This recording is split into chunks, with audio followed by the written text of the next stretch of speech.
अस्सलाम वालेकुम गाइस, कैसे हो आप सब। उम्मीद करती हूँ कि आप सब ठीक होंगे, खैरियत से होंगे। तो आज की इस वीडियो में आप देखेंगे खूबसूरत से ईद के ड्रेसेस के डिज़ाइंस।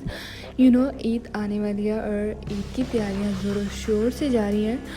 तो गर्ल्स, आपको इस वीडियो में आइडिया हो जाएगा कि आप किस तरह का ईद पर ड्रेस बना सकती हैं। और गर्मी तो बहुत ही ज़्यादा है, तो मोस्टली ईद पर लोन के ही ड्रेसेस पहने जाएंगे। तो आप देख सकते हो कि ये बहुत ही खूबसूरत प्रिंट है, साथ में कुछ एम्ब्रॉयडरी वाले भी ड्रेसेस हैं। आप इनके ट्राउज़र के डिज़ाइन देख सकते हो।